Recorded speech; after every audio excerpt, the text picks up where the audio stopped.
I call the Committee on Transportation and Infrastructure to order.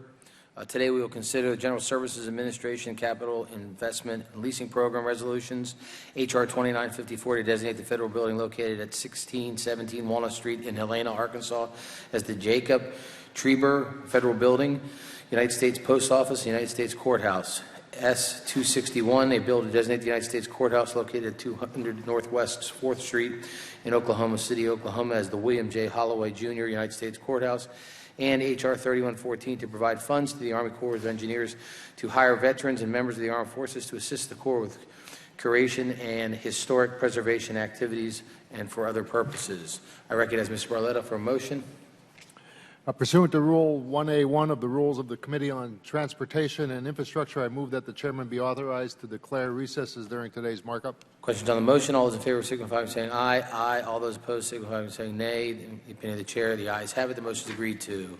We'll now consider the 15 General Service Administration Capital Investment and Leasing Program resolutions. I ask unanimous consent to call up the resolutions in block, that they be considered as read and open to amendment at any point. Is there an objection? Without an objection, so ordered. I recognize Subcommittee Barletta to explain the resolutions. Thank you, Mr. Chairman. Today we are considering 15 GSA resolutions. The 9 alteration projects address critical life safety issues or will allow for space consolidations. The 2 reprogramming projects are offset by corresponding reductions in other projects. The 2 leases will significantly reduce the space footprint and associated costs for 2 agencies. And finally, we'll have 2 construction projects, a small facility at a land port of entry that will avoid future lease costs to the taxpayer, and the DHS headquarters consolidation. The DHS resolution authorizes no new funding for the headquarters consolidation. Since our last authorization in 2010, GSA and DHS have reduced the scope of the project and developed an enhanced plan for the campus that will put more people in less space and reduce costs to the taxpayer over the long term. The resolution before us today recognizes the enhanced plan and authorizes funds for a new design, which is offset by a corresponding decrease in construction funds. Between the avoided lease costs and the corresponding offsets for some of these projects, the savings for all of these resolutions total $327 million. $227 million of which are savings from avoiding future lease costs. I'd like to thank the subcommittee ranking member, Mr. Carson, for working with us on these resolutions. Thank you, Mr. Chairman. Thank you, Mr. Barletta. I now recognize Mr. Carson for a statement. Well, thank you, Mr. Chairman, and thank you for your leadership, and also thank you to Chairman Barletta, and I just want to concur and stand behind the remarks he made in support of this bill.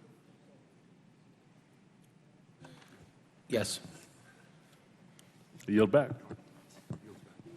Gentleman yields back. Any other members wish to be recognized? Seeing none, I will now consider a resolution for amendment. Are there any amendments? Seeing none, I recognize Mr. Barletta for a motion. Mr. Chairman, I move that the 15 committee resolutions be approved en bloc. Questions on the motion? All those in favor signify by saying aye. Aye. All opposed signify by saying nay. The ayes have it, and the resolution is agreed to. We'll next consider H.R. 2954 to designate the federal building located at 617 Walnut Street in Helena, Arkansas as the Jacob Treber Federal Building, United States Post Office, and United States Courthouse.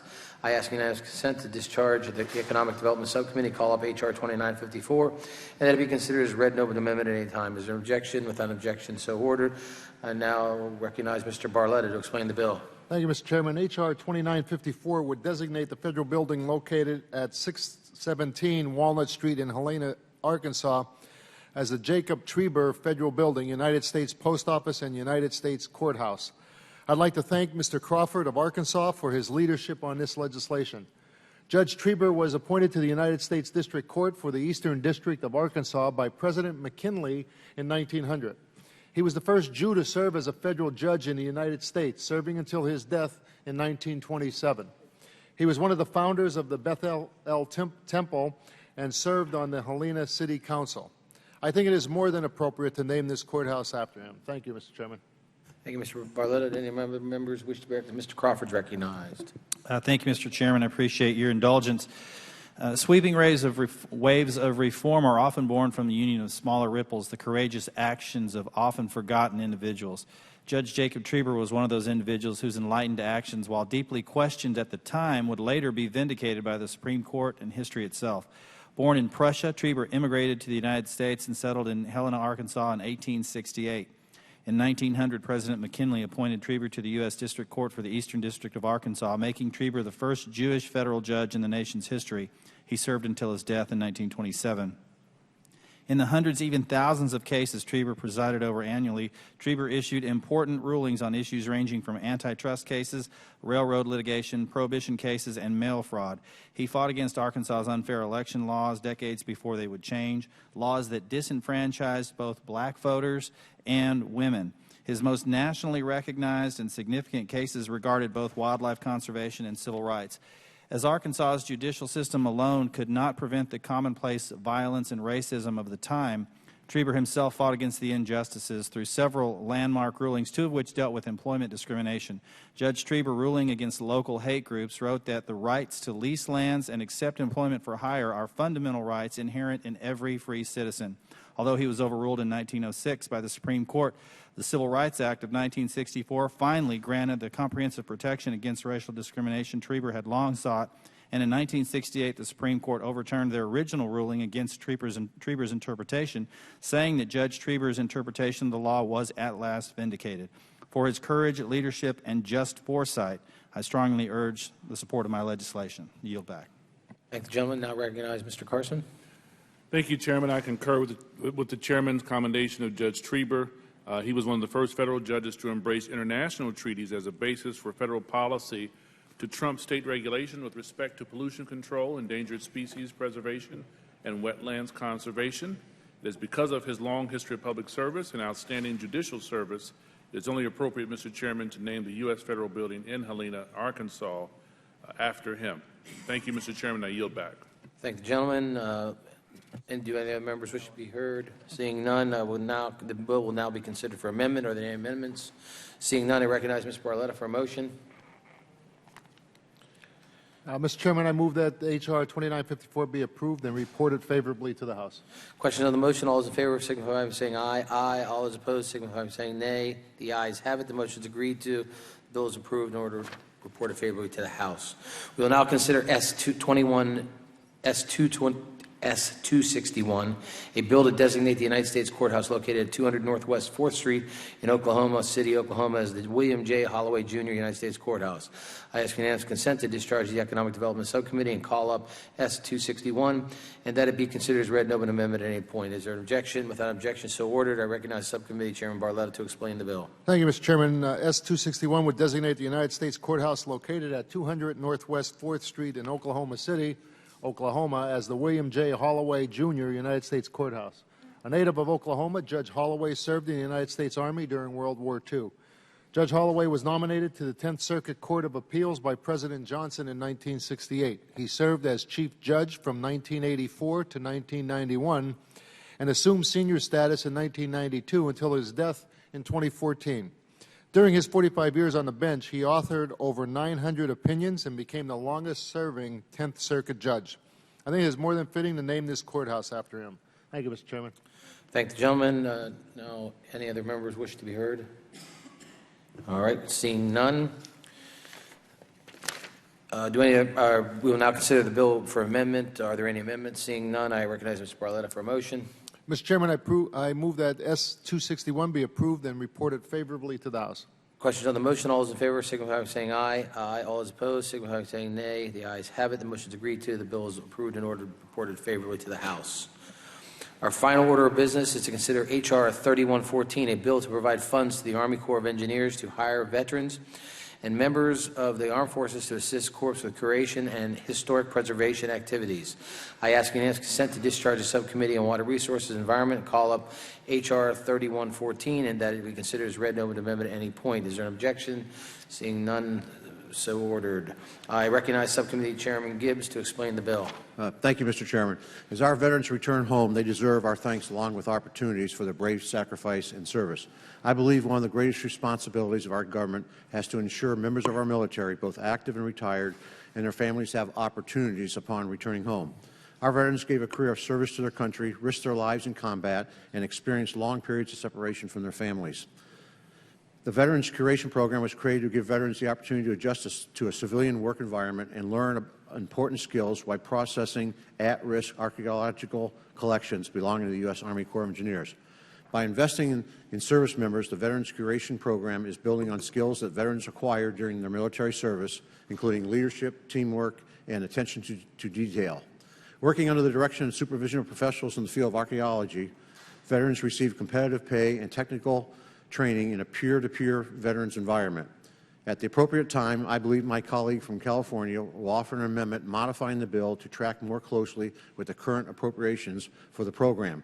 Upon adoption of that amendment, I urge all members to support the bill. I yield back. Thank the gentleman. Now recognize Ranking Member Napolitano for a statement. Thank you so very much, Mr. Schuster. Mr. Chairman, bringing up this very important piece of legislation that benefits our veterans. Mr. Davis and I have introduced this legislation to authorize funding for the U.S. Army Corps of Engineers to hire and train to carry out the Corps' curation preservation responsibilities under the Veterans Curation Program.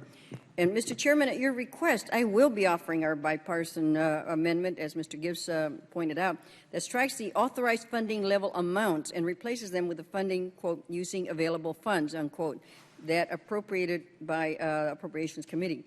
The Veterans Curation Program laboratories carry out the Corps' curation responsibilities, including cataloging, scanning, photographing records and artifacts, while utilizing and training a workforce of disabled or wounded veterans or veterans who have recently returned from overseas, including Iraq and Afghanistan. The VCP program seeks to impart skills in computer database management, digital scanning, digital image capture, and writing skills to the veterans while improving the Corps' management of its heritage assets. The technical skills learned by our veterans at these laboratories will be transferable to jobs outside the government. The Veterans Curation Program not only educates and trains and employs veterans, it also allows them to heal by providing an opportunity to carry out meaningful work that is beneficial to our nation. The Corps began these activities in 2009 using temporary funds from the Recovery Act to train veterans in archaeological processing. Since then, the Corps has successfully carried out this program using existing appropriations. The bill allows the Corps to continue the program, providing them with long-term authorization for the program that will preserve it and allow it to grow. The Corps undertakes these activities in 3 facilities across our country, located in Augusta, Georgia, Alexandria, Virginia, and St. Louis, Missouri. According to the Corps, 241 veterans have participated in the program, including the current class of 38. Of those who have already completed the program, 87% have gone on to either permanent employment in the field or continued their education in some other fashion. This program is a win-win for our veterans, a win-win for our nation. It needs our support, and I urge my colleagues to support it and help our veterans gain job skills, heal their wounds at the same time. And I certainly want to thank my colleague, Mr. Davis, for leading this effort with me and request, as Mr. Gibbs has said, your support for this bill. I yield back the balance of my time. Thank the gentlelady. Are there any other members wish to be recognized? Mr. Chairman. Mr. Davis is recognized. Thank you, Mr. Chairman. The only thing more popular than a short speech right now is a program that helps veterans. I want to thank Chairman Schuster, Chairman Gibbs, and also Ranking Member Napolitano for their leadership on this issue. It's great to work with you, Ms. Napolitano, on a very important issue that I saw firsthand when I toured the St. Louis Corps of Engineers District's VCP program just a few short months ago. We have to realize that the Corps of Engineers is responsible for preserving cultural and archaeological resources through curation. And this is a great win-win program because it pairs veterans with the skills that they are able to then translate, as Ms. Napolitano said, into jobs and into careers. So with that, I want to thank everyone once again, and I urge my colleagues to support this legislation. And let the record show, Mr. Chairman, I didn't even use a minute. Duly noted. Thank the gentleman. With that, any other members wish to be recognized? We'll now consider resolution open for amendment. Are there any amendments? Ms. Napolitano is recognized.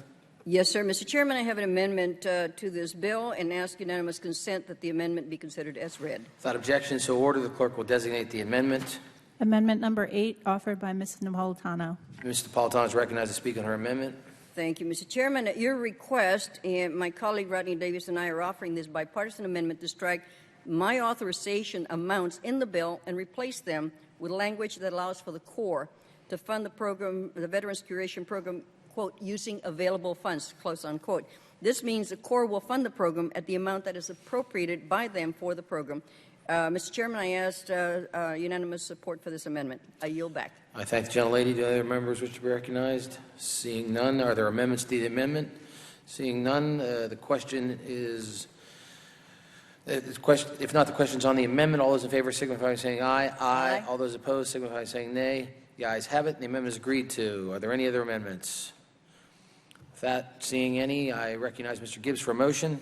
Mr. Chairman, I move that H.R. 3114, as amended, be approved and reported favorably to the House. Questions on the motion? All those in favor signify by saying aye. Aye. All those opposed signify by saying nay. The ayes have it. The motion is agreed to. The bill is amended and approved or ordered reported favorably to the House.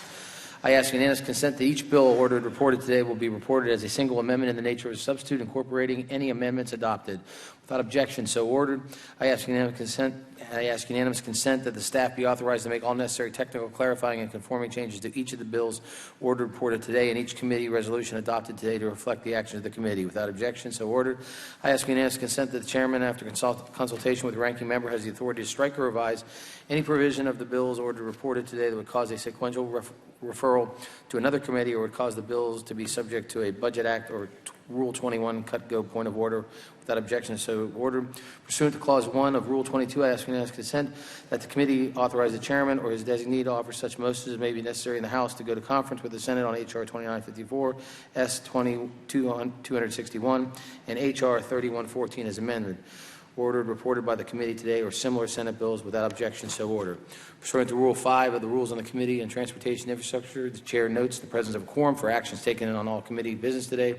And with that, the Committee on Transportation Infrastructure has completed its business today and is adjourned. Is that a record? No.